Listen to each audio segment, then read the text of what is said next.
Eu estou aqui na Vila Mariana, perto da Jardim da Glória, e eu vou passar a tarde conversando com um dos grandes cientistas do Brasil. O nome dele é Paulo Artacho. Ele é professor de física na Universidade de São Paulo e um dos maiores especialistas em aquecimento global. E vai ser uma delícia e uma honra falar com o Paulo.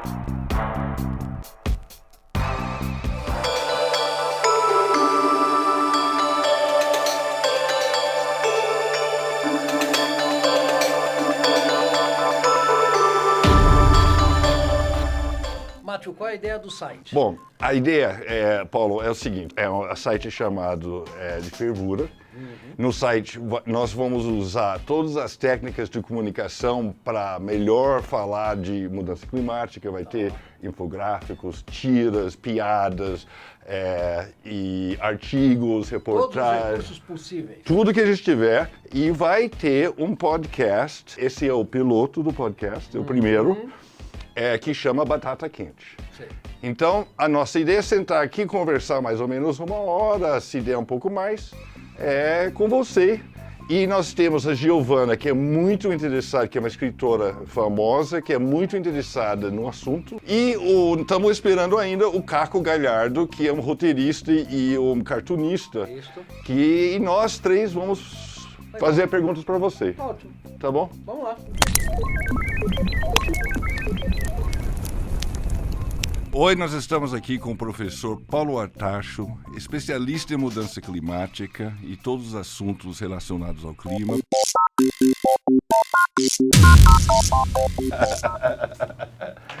Tudo bom, cara? Todo mundo armado aqui já. Você conhece o professor? Não, prazer. Caco Galhardo. Fiquei na hora, viu? Você chegou? Adiantado. Vamos lá, professor. Eu vou começar com uma pergunta que eu tenho muita curiosidade, como é que faz para medir a temperatura da Terra? A gente fala que aqueceu 1 grau. Primeiro, está certo isso que já aquecemos 1 grau? E como é que sabemos isso? Olha, tem muitas maneiras de medir a temperatura do planeta. A mais óbvia que todo mundo conhece é usando o famoso termômetro, né? Para você medir a febre de uma criança, você usa aquele termômetro, e os termômetros meteorológicos são muito similares a esses termômetros que a gente usa em casa. E existem milhares e milhares de estações meteorológicas ao longo do planeta inteiro, né? No Brasil, na Groenlândia, nos Estados Unidos, na China e assim por diante. E existem organismos como a NASA, a NOAA, na Inglaterra também tem vários grupos que fazem isso, que sintetizam esses dados para medir a temperatura média do planeta. Isso desde a época, digamos assim, da invenção do termômetro. E aí a gente pode perguntar... Que é quando? Mais ou menos no século XVIII, século XIX. Tá, né? tá. Mas, antes disso, a gente usa indicadores indiretos de medida de temperatura. Por exemplo, anéis de crescimento de árvores, porque as árvores crescem mais quando a temperatura é maior, crescem menos quando a temperatura é menor. A gente usa estalagmites de cavernas, por exemplo, que também crescem de acordo com a temperatura. A gente usa dados de sedimentos coletados no fundo dos oceanos e no fundo dos lagos, também para saber a variação de temperatura ao longo dos últimos milhões de anos, por exemplo. Então, existe toda uma ciência por trás da medida da temperatura do planeta, e isso não é uma coisa muito óbvia de fazer. Agora, o conjunto de todos esses dados mostram que o planeta está em franca fase de aquecimento global, né? Se você comparar com a média da temperatura de 1850 até agora, a temperatura do planeta aumentou 1,1 graus centígrados. Isso pode parecer muito pouco, né? Basta você pegar um pouco mais do seu ventilador ou do seu ar-condicionado e você compensa essa temperatura. Mas, na verdade, isso é uma média global. Em algumas regiões, como, por exemplo, no Nordeste brasileiro, a temperatura média já aumentou 2 graus. Né? E para um ecossistema, um aumento de temperatura da ordem de 2 graus é um aumento muito significativo. Então, os efeitos que a gente observa já estão aí no nosso dia a dia o tempo inteiro e praticamente em todos os cantos do nosso planeta. Eu achei isso muito interessante, porque eu estava pensando que assim, aumenta 1,5 seria igual para todo mundo. Então, só há pouco tempo atrás eu fui ter contato com essa informação, ainda quero entendê-la um pouquinho melhor, de que de repente se a gente chega nesse 1,5 ou nesse 2, né, proposto pelo Acordo de Paris, se não me engano, isso não é uma garantia de que todas as regiões vão estar salvaguardadas dentro dessas condições. Como é que funciona? Fala para a gente um pouquinho mais. Então, veja, essa é uma questão interessante, porque a temperatura média do planeta já aumentou 1,1 grau. Só que a temperatura média nas áreas continentais, que é onde nós vivemos, né, nos continentes, aumentou 1,5 graus centígrados já. Tá? Por quê? Porque o oceano absorve uma gigantesca quantidade de calor sem aumentar significativamente a sua temperatura. Então, o oceano é mais frio e os continentes são muito mais quentes do que os oceanos. Bom, isso tem implicações enormes. Por exemplo, se nós queremos limitar o aumento da temperatura em 1,5 graus, em média, aonde os 7,7 bilhões de pessoas vivem, essa meta já foi atingida. A temperatura média das áreas continentais já atingiu 1,5 graus centígrados, de acordo com o último relatório do IPCC. Então, veja que nós já entramos numa situação que chega próximo de uma crise climática ou de uma emergência climática, como a imprensa tem chamado recentemente. A gente sabe disso, né? A gente está envolvido com isso já há um tempo, e os cientistas têm plena convicção, né, do que está acontecendo, essa mudança climática. Mas a gente tem essa corrente contrária, né? Eu imagino que você acorda todo dia e fala assim, eu sou um guerreiro, eu tô falando uma coisa e várias pessoas falam assim, não, isso é um movimento normal do planeta, né?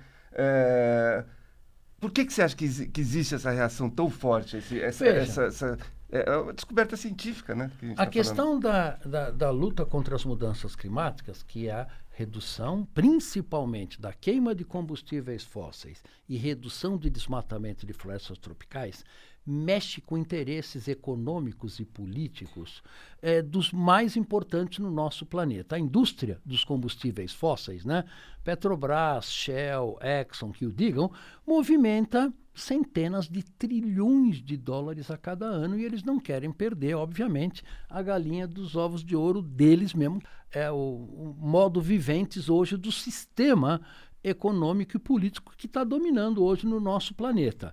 No caso das florestas tropicais, tem os interesses dos agronegócios, não só brasileiros, mas da Indonésia, do Congo, etc. e tal, que financia publicidade, negacionistas do clima e assim por diante, para distorcer a realidade e mostrar que a realidade pode ser outra.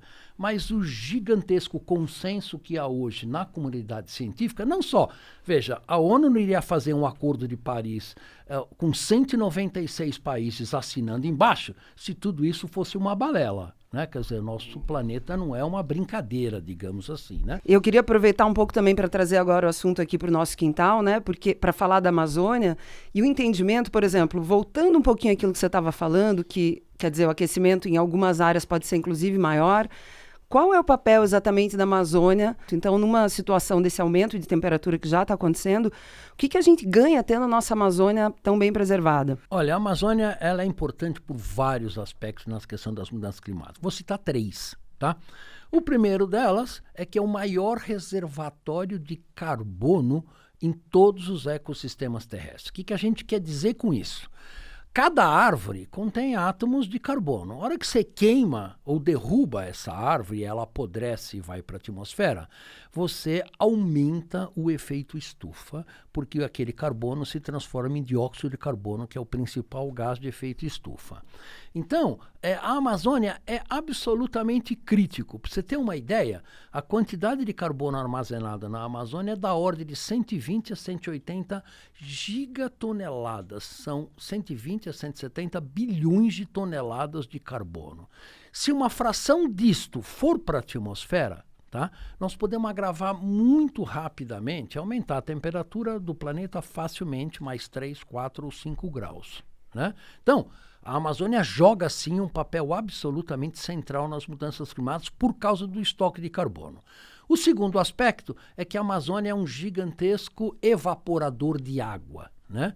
É o maior processador de água do nosso planeta. O que a gente quer dizer com isso?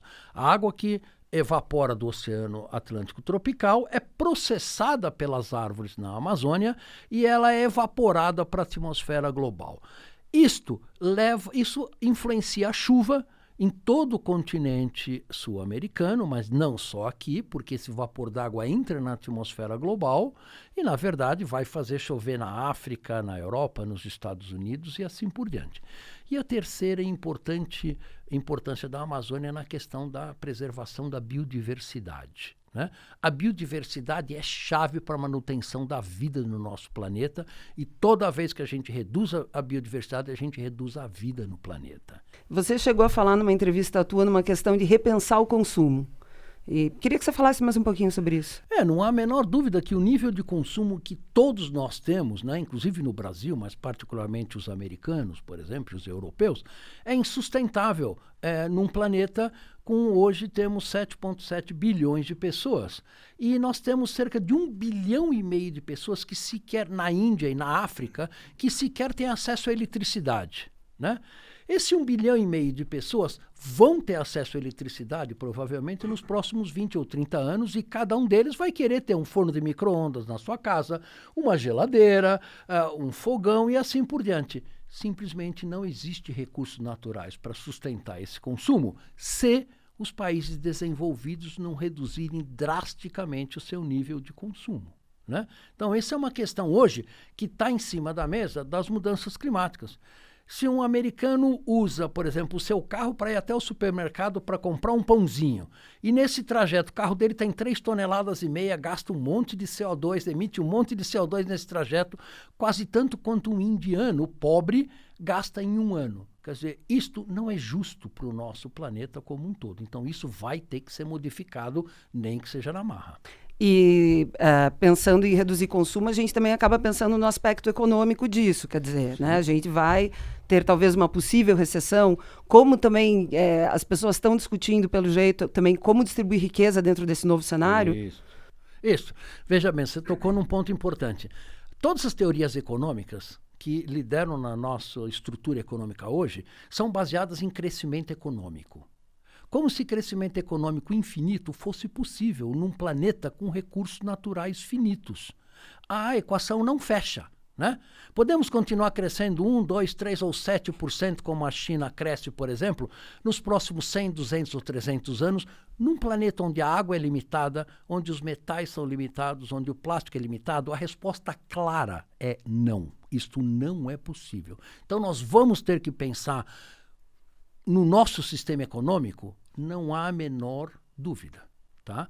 E a questão da concentração de renda também é outro aspecto muito importante, porque basicamente 5% da população detém mais de 70% da riqueza do planeta. Isto também é uma bomba, né, que pode explodir a qualquer hora. Então nós vamos ter, sim, que mudar o nosso sistema econômico. Há uma preocupação grande que, a partir de um certo nível de desmatamento da Amazônia, a floresta pode virar cerrado. Quanto já desmatamos e qual é esse ponto? Sabemos qual é esse ponto? Olha, primeiro, o Brasil já desmatou 20% da área da Amazônia Legal brasileira, né? É uma área muito grande que foi desmatada até hoje. Uma grande fração desses 20% hoje foi abandonada, tá? E poderia, sim, ser reaproveitada de várias maneiras diferentes. Então, você não precisa derrubar mais uma única árvore, inclusive para expandir a fronteira agrícola e aumentar a eficiência agropecuária do Brasil, tá? Agora, veja, nós desmatamos 20%, né? A floresta amazônica é uma floresta tropical chuvosa. Ela depende da chuva para se desenvolver como parte do seu metabolismo, tá? E esta chuva é reciclada pela própria floresta. Então, o que acontece? Se você desmatar, digamos, 50% da floresta, é possível que os 50% remanescentes não tenham a quantidade de chuva reciclada suficiente para manter o ecossistema funcionando como ele é hoje, e esse 50% possa entrar em colapso, e aí, basicamente, uma grande parte da floresta amazônica pode entrar em colapso.